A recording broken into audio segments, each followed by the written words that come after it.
પ્રથમ જ્યોતિર્લિંગ સોમનાથ મંદિરમાં આતંકવાદી હુમલાની મોક ડ્રીલ યોજાઈ હતી। દ્વાદશ જ્યોતિર્લિંગમાંના પ્રથમ જ્યોતિર્લિંગ સોમનાથના મંદિરની મુલાકાતે દર વર્ષે લાખો શ્રદ્ધાળુઓ આવતા હોય છે।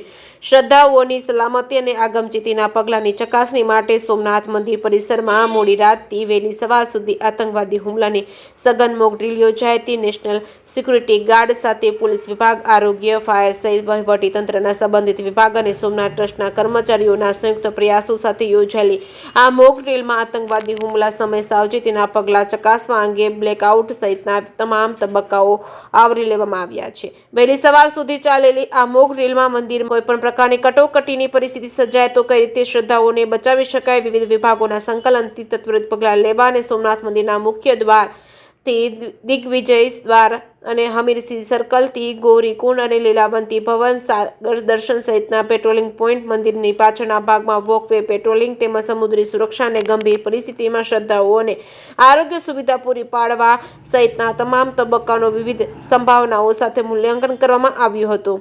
સોમનાથ મંદિર એ મહત્વનું ધાર્મિક સ્થળ હોવાના કારણે પર્યટન સ્થળ પર આતંકવાદી હુમલાનો સામનો કરવા અને પ્રથમ પ્રતિભાવ તરીકે સ્થાનિક તંત્રની તૈયારીઓને સુનિશ્ચિત કરવા માટે આ મોક ડ્રીલ યોજાઈ હતી।